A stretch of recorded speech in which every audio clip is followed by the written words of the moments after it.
En Côte d'Ivoire, la prévalence du VIH-Sida est passée maintenant à 2,7. C'est le résultat du combat engagé contre la maladie du siècle. Message du chef de l'État à l'occasion de la 5e session du Comité national de lutte contre le sida. Et c'est justement pour son engagement dans la lutte contre le VIH-Sida que l'épouse du chef de l'État a été honorée hier. Dominique Ouattara a été nommé ambassadeur spécial de l'ONU-Sida. Les temps forts dans ce 13h.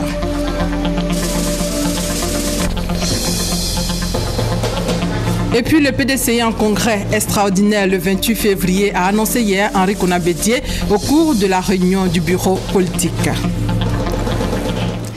Bienvenue à tous. La Côte d'Ivoire est sur la bonne voie dans son combat contre le VIH-Sida. La prévalence qui était à 2 chiffres est passée maintenant à 2,7. Information donnée hier par le président Alassane Ouattara, par ailleurs président du Conseil national de lutte contre le sida. Et c'était à l'occasion de la 5e session de ce conseil à la salle des pas perdus du Palais. Le point avec Awa Touré.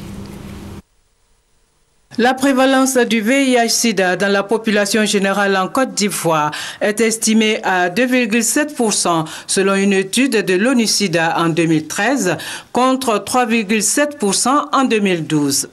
Encouragé par ces résultats et soutenu par une forte volonté politique nationale et par une mobilisation internationale, le Conseil national de lutte contre le sida veut mettre fin à l'épidémie du VIH-Sida en Côte d'Ivoire à l'horizon 2030. Cette 5e session du Conseil national de lutte contre le sida est ainsi consacrée à l'évaluation du plan stratégique de lutte contre le VIH-Sida. La pandémie du sida est une menace pour l'existence humaine. Aussi, toutes nos actions et tous nos efforts doivent-ils viser l'objectif ultime de mettre fin à l'effet destructeur de cette pandémie sur l'homme dans nos sociétés et sur nos économies. C'est pourquoi le chef de l'État, son Excellence M. Alassane Ouattara, a fait de la santé et de l'éducation des piliers importants de sa politique. La ministre de la Santé et de la lutte contre le sida, secrétaire exécutif du CNLS, Mme Raymonde Goudou, a présenté les résultats programmatiques 2014 et défis face aux enjeux de la réponse au sida. Au niveau des indicateurs, nous souhaitons atteindre une prévalence de 1,8, mais le président de la République nous a dit 1 point. Donc nous allons nous battre pour y arriver. Au niveau programmatique, là, nous allons mettre un accent particulier sur la transmission mère-enfant, la prise en charge des ARV et surtout, le traitement des enfants. Le directeur exécutif de ONU-Sida a pour sa part salué les résultats obtenus dans la lutte contre le sida en Côte d'Ivoire. Monsieur le Président, vous avez brisé la trajectoire de l'épidémie en peu d'années. Il y a seulement 5-6 ans, on croyait que cette épidémie allait être galopante et aujourd'hui, on démontre de façon très significative que nous avons une réduction de la prévalence en Côte d'Ivoire. Ça peut être votre héritage politique d'offrir à la Côte d'Ivoire une génération nouvelle sans sida et c'est possible avant 2015. Le président de la République, Alassane Ouattara, président du Conseil national de lutte contre le sida, s'est félicité de la qualité des présentations et des échanges. La Côte d'Ivoire est enfin sur la bonne voie. La prévalence qui était à 2 chiffres dans les années 90 est maintenant à 2,7. Donc les résultats enregistrés sont au-delà des espérances et bien évidemment je remercie l'ONU-Sida. Je voudrais vous réaffirmer notre engagement à introduire la notion de santé dans le développement durable et de faire en sorte que la progression des dépenses de santé continue de croître, ainsi que les montants alloués aux dépenses pro-pauvres. Et je reste persuadé qu'une amélioration des indicateurs de santé augure d'un développement durable dans notre pays. Et je prends donc acte de la proposition de M. Michel Sidibé de faire en sorte que, dans le cadre de l'émergence, la génération future de Côte d'Ivoire soit effectivement une génération sans sida. Le président de la République, Alassane Ouattara, a par ailleurs manifesté sa reconnaissance et encouragé les 15 Ivoiriens qui vont être déployés dans les pays durement touchés par l'épidémie à virus Ebola, la Guinée, la Sierra Leone et le Libéria. Et dans la soirée d'hier, l'épouse du chef de l'État de Ouattara a été nommée ambassadeur spécial de l'ONU-SIDA pour accélérer l'accès au traitement pédiatrique du VIH-SIDA. Les temps forts avec Viviane Aimé. L'immense œuvre humanitaire de la première dame de Côte d'Ivoire, présidente fondatrice de l'ONG Children of Africa, est reconnue à travers le monde. Cela lui a valu de nombreuses distinctions au plan national et international, ce qui fera dire au ministre de la Santé et de la lutte contre le sida que cette autre cérémonie est un honneur pour la Côte d'Ivoire. Madame la Première Dame, par vos actions aux côtés du Président de la République, vous donnez l'espoir qu'une nation se bâtit, toujours avec des personnalités d'honneur, et que la force d'un État repose sur des femmes dignes, engagées, déterminées. Nicolas Djibo, le directeur exécutif de la Fondation Ariel Glaser pour la lutte contre le sida pédiatrique, a déclaré que ce jeudi 18 décembre 2014 est un jour mémorable pour toutes les organisations de la société civile. La distinction est aussi un juste retour des choses. Quand on sait que vous êtes réellement engagé dans l'élaboration, la validation et la mise en œuvre du plan national d'élimination du sida pédiatrique. Le secrétaire général adjoint de l'ONU, directeur exécutif de l'ONU-SIDA, Michel Sidibé, a relevé toutes les actions de Mme Dominique Ouattara en Côte d'Ivoire comme dans le monde, avant de louer sa grande générosité au service des populations les plus vulnérables. Depuis des décennies, ma sœur, mon amie, Mme Ouattara, n'a cessé de se battre sur tous les fronts pour porter la voix des sans-voix, pour certainement protéger les laissés pour compte, pour aider les démunis. Vous l'avez vu dans ce documentaire. Madame la Première Dame, avec toute humilité, permettez-moi de dire que l'humanisme et l'élan pour les autres se trouvent au centre de votre combat.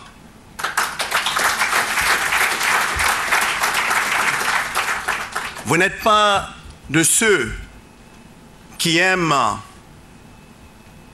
faire de la rhétorique.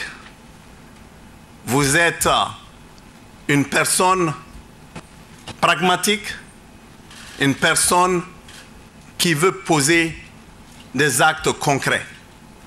Et vous l'avez fait éloquemment.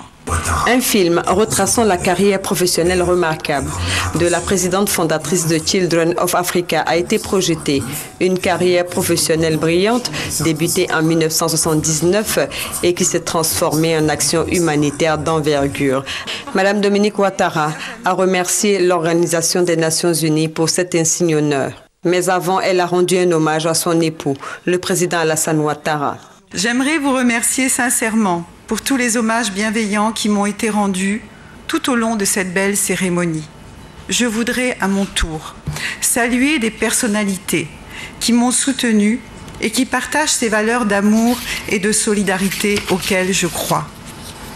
En premier lieu, mon cher époux, le président Alassane Ouattara. Son amour, ses encouragements et ses conseils avisés m'ont donné l'envie d'y croire et la force d'y arriver. Merci mon chéri pour ton soutien, merci pour ta présence à mes côtés.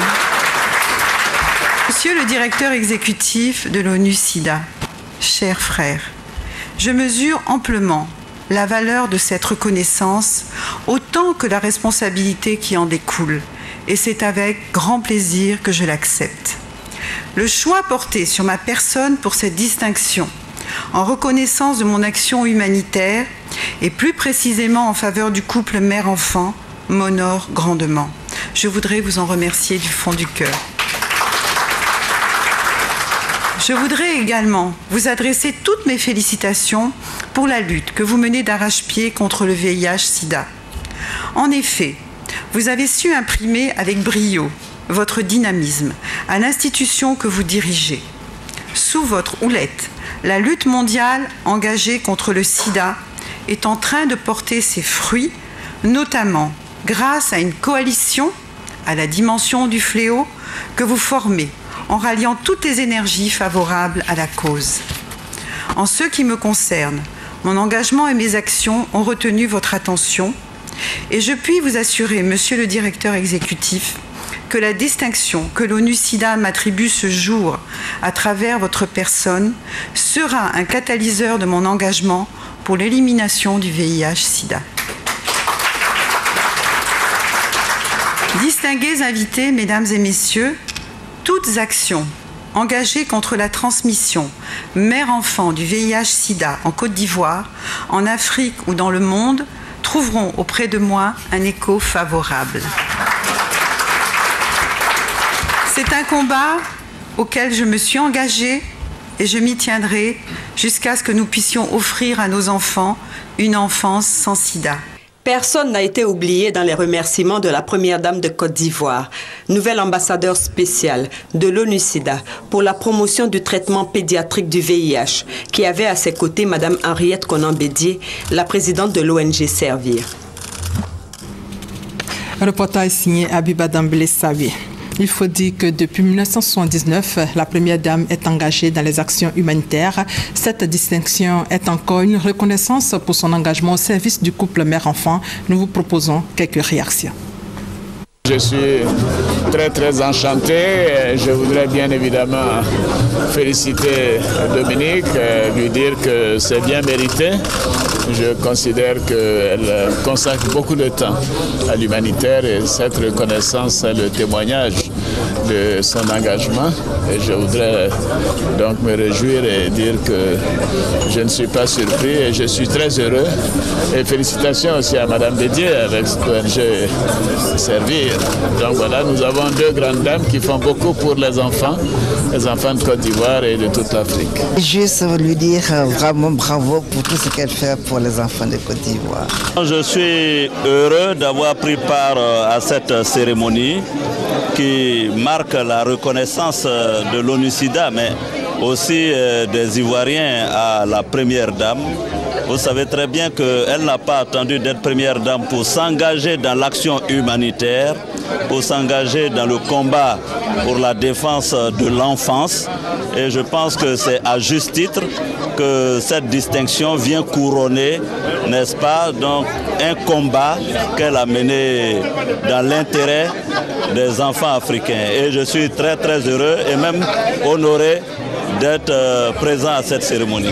C'est un signal fort qui est adressé à une Ivoirienne, parce que la Première Dame est la première d'entre nous, la première femme ivoirienne pour son combat qu'elle mène au quotidien. Et c'est évidemment un honneur en tant que femme d'avoir assisté à cette distinction, cette remise donc de distinction. Et c'est également un honneur de savoir que nous avons effectivement une concitoyenne ivoirienne qui a été primée de la sorte. C'est un exemple, c'est un modèle. Mme Ouattara a engagé ce combat depuis de longues années. Aujourd'hui, les résultats sont concrets et qu'elle puisse être célébrée par une institution internationale, c'est la preuve que quand on se bat au service des populations, des plus démunis, tout le monde le reconnaît et son exemple doit être un modèle pour tout le monde, d'aider chacun à son niveau, les plus faibles. En tout cas, bravo à Mme Ouattara, on est très fiers d'elle. Et la Première Dame, à travers le reportage qu'on a vu, on sait que ça ne date pas d'aujourd'hui. Elle n'a pas attendu d'être Première Dame pour s'investir totalement corps et âme au profit des populations démunies, au profit de l'enfance, au profit de la femme. Femmes et enfants, avenir de demain. Et nous avons été tous honorés à travers la distinction qu'elle a reçue parce que ça réagit sur toute la Côte d'Ivoire. Toujours dans le domaine de la santé, la lutte contre le paludisme se poursuit ici et là. Les initiatives nationales et régionales gagnent du soutien. À Alépé, un projet dénommé « Rêvons d'un monde sans paludisme » a été lancé. On fait le point avec Eugène Atoubé. Une distribution de moustiquaires imprégnés aux populations. La scène se passe à Alépé, dans l'enceinte de la préfecture. L'acte marque le lancement du projet Imagine No Malaria, un projet de lutte contre le paludisme dans le district sanitaire d'Alépé, initié et piloté par l'Église méthodiste unie de Côte d'Ivoire. Cette église apporte ainsi son appui aux initiatives nationales et régionales en vue d'assurer des soins de santé pour tous, notamment la prise en charge précoce des cas de paludisme. Dans le district sanitaire d'Alépé, le paludisme représente 31% de morbidité chez les enfants de 0 à 5 ans et 37,5% de toute cause de décès de la population générale. Il demeure la première cause de morbidité et de mortalité aussi bien en Côte d'Ivoire que dans le département d'Alépé. Le projet Imagino Malaria est en partenariat avec la direction départementale de la santé d'Alépé qui veille à la distribution et à l'utilisation des moustiquaires imprégnés. Dans le cadre de la lutte contre Ebola, le secrétaire général des Nations Unies, Ban Ki-moon, est au Libéria ce vendredi matin, première étape d'une rapide tournée en Afrique de l'Ouest dans les pays touchés par la fièvre hémorragique. Hier soir, Ban Ki-moon a vu l'équipe de l'Agence de l'ONU pour la réponse à Ebola basée à Accra. À l'Assemblée nationale, il y a eu ce matin la clôture de la session ordinaire. Cette cérémonie, qui a coïncidé avec la clôture de l'année parlementaire 2014, a été marquée par un discours de Guillaume Soro. Le président de l'Assemblée nationale a fait à la fois le bilan de la session budgétaire et des activités parlementaires au titre de l'année 2014. Sachez qu'après l'inauguration en grande pompe, c'est aujourd'hui que le pont Henri Konan Bédié sera ouvert aux piétons. L'ouverture se fera donc ce vendredi et pour les véhicules, le pont HKB sera ouvert dimanche. Dans l'actualité politique, le bureau politique du PDCI s'est réuni hier. 6 heures de débats ouverts, dominés par un soutien à la paix de Daoukro. Le président du PDCI-RDA a annoncé la tenue d'un congrès extraordinaire en février 2015 pour réfléchir sur les résolutions du 12e congrès et la paix de Daoukro. Les temps forts avec Michel Digré. Notre rencontre se tient à un moment particulièrement sensible pour notre formation politique. Elle était annoncée comme un tournant décisif pour l'année électorale à venir. La 3e réunion du bureau politique du PDCI-RDA a confirmé ce qui avait été prédit par les avisés de la scène politique en Côte d'Ivoire. Dès l'entame de la rencontre, le président du PDCI met les pieds dans le plat. Nos paroles, nos actes et nos gestes doivent être empreintes d'une grande lucidité et de sagesse pour nous permettre individuellement et collectivement de maintenir nos acquis et d'espérer en des lendemains meilleurs. La question qui fâche certains militants du PDCI est tout de suite abordée sans détour. Et pour convaincre les plus sceptiques à l'appel de Daoukro, Henri Konan Bédié revient sur les raisons qui ont motivé sa décision. Des ponts sont construits à travers le pays. Des routes sont annoncées pour réaliser. Les adductions d'eau sont en cours. De même que l'assainissement de nombreuses villes visitées par le chef de l'État. En bref, en un mot comme en mille, le pays est en chantier. Pour clore le chapitre, Bédié annonce un congrès extraordinaire. J'ai pensé et continue de penser qu'il faut le soutenir dans sa quête d'un second mandat. Certes, cela suppose l'accord de notre formation politique et singulièrement du bureau politique, organe de décision. Mais pour faire aboutir le projet, il importe que nous soyons en conformité avec les textes qui nous régissent. C'est la raison pour laquelle je propose qu'un congrès extraordinaire soit organisé pour nous permettre de revenir sur la résolution du 12e congrès relatif à l'élection présidentielle de 2015. Le congrès extraordinaire du PDCI-RDA se tiendra le 28 février 2015. Il aura pour thème « Consensus pour gouverner ensemble dans la paix, la justice et la réconciliation pour un développement durable ». Le bureau politique du PDCI a, au cours de sa réunion, fait le bilan de l'appel de Daoukro, un bilan jugé positif après les tournées de sensibilisation effectuées à l'intérieur du pays et hors de la Côte d'Ivoire. On écoute la déclaration du porte-parole du PDCI, Kobena Kwasi Adjoumani. Au titre de l'appel de Daoukro, le président du parti a ensuite donné la parole aux différents porte-paroles des missions du bureau politique relatives à l'appel de Daoukro. Au terme des échanges, les délégués communaux et départementaux, les membres des instances, les secrétaires généraux de section, les responsables des femmes et des jeunes, les présidents de comités de base, les militantes et militants dans leur grande majorité et dans une ferveur particulière des grands jours de fête ont été satisfaits et ont totalement et entièrement adhéré à l'appel de Daoukro et se le sont appropriés. Ils l'ont traduit dans toutes les régions par des motions de soutien au président Henri Konan Bédié et à l'appel de Daoukro. Les rencontres se sont déroulées normalement dans toutes les régions sans incident.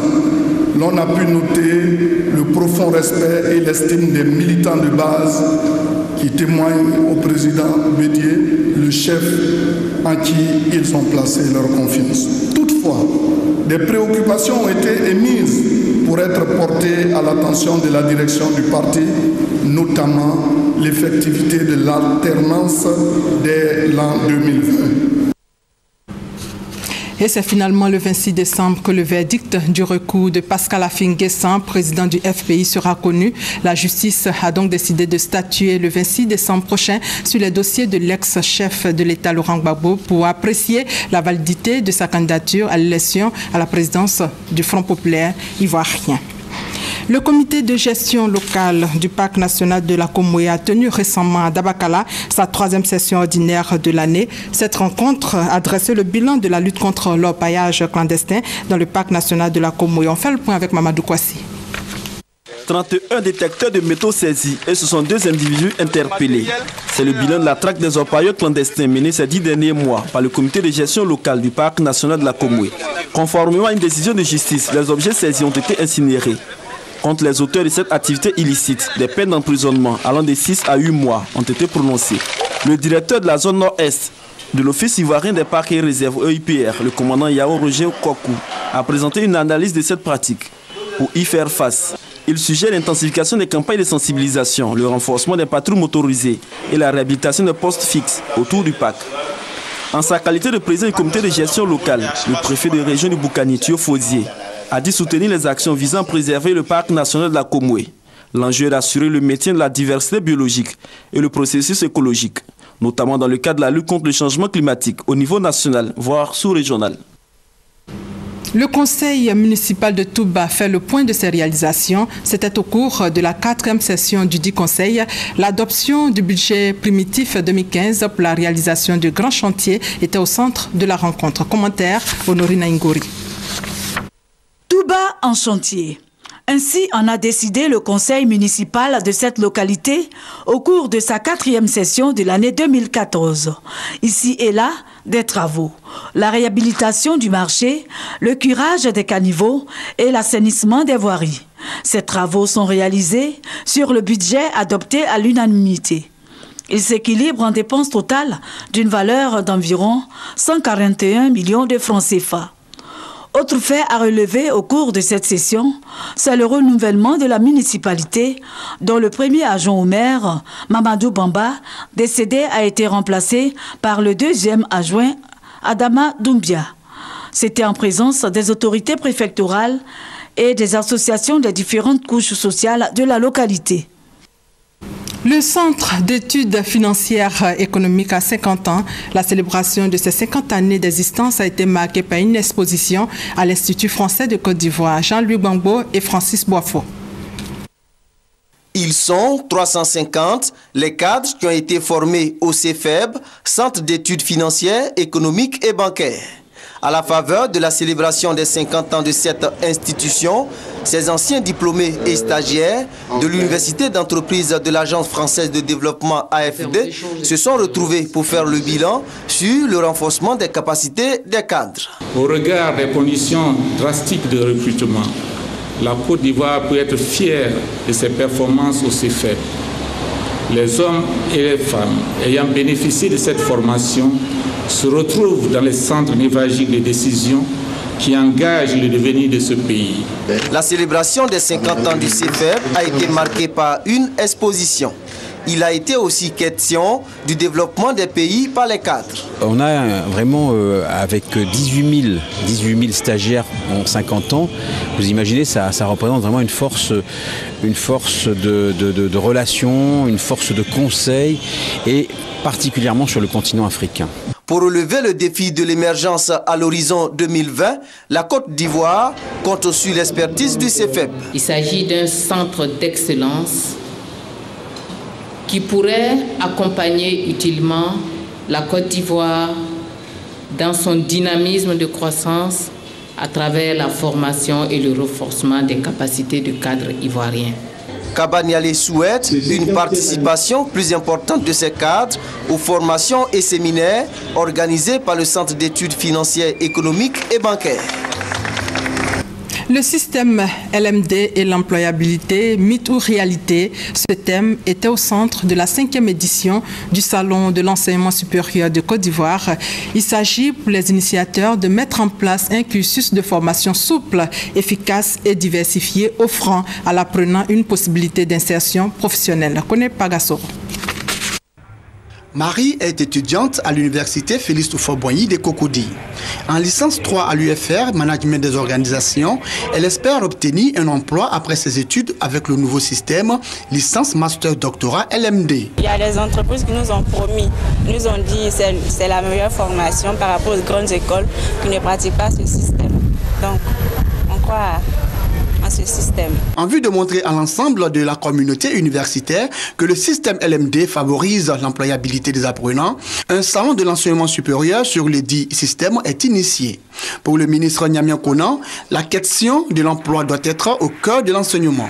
Dans l'espace universitaire, je voudrais que nous ayons un seul commandement. C'est-à-dire quand on sort, il y a les 10 commandements. Mais ici, il y a un seul commandement. Faire en sorte que quand les jeunes ont fini leur diplôme, qu'ils ont fini le LMD, ils trouvent un travail. L'adoption du système LMD dans les institutions de l'enseignement supérieur suscite beaucoup d'espoir chez les étudiants. J'avais quelques points d'ombre, mais après ce salon-là, j'ai beaucoup appris. Je suis vraiment située concernant le système LMD. Le salon de l'enseignement supérieur de Côte d'Ivoire est à sa 5e édition. Élèves, futurs étudiants, étudiants, parents d'étudiants, chefs d'établissement, chefs d'entreprise, tous ont visité les différents stands, mais aussi participé à des expositions, des panels et des conférences. Dans seulement quelques jours, les fêtes de fin d'année. Pour sécuriser ces fêtes, le Grand Commandement lance l'opération Mirador. Les détails avec Adama Kamagate et Léon Brou. Un seul point à l'ordre du jour de cette rencontre entre le ministre chargé de la Défense, Paul Kofi, et les grands commandements de l'armée ivoirienne, la sécurisation des biens et des personnes en cette fin d'année. C'est une période de festivités, de réjouissance, et les populations qui vont beaucoup voyager, il y aura de grands mouvements de foule, des mouvements de réjouissance dans les lieux de culte, sur les routes. Et tout cela amène donc aux forces de sécurité et de défense à être vigilantes et à pouvoir trouver les moyens de pouvoir répondre à toutes les menaces. C'est pourquoi un mode de sécurisation a été trouvé. Il s'agit de l'opération Mirador. L'opération est baptisée Mirador. Les missions sont réparties entre toutes les forces, la police, la gendarmerie et évidemment les forces républicaines de Côte d'Ivoire. Et naturellement, la mission de chacune des forces est bien définie dans le plan d'opération. Il s'agit de garantir la sécurité totale. Avec cette opération Mirador, un espoir est permis, la quiétude au sein des populations et des fêtes de fin d'année paisibles. Et c'est la fin de ce 13h. Merci de votre fidélité.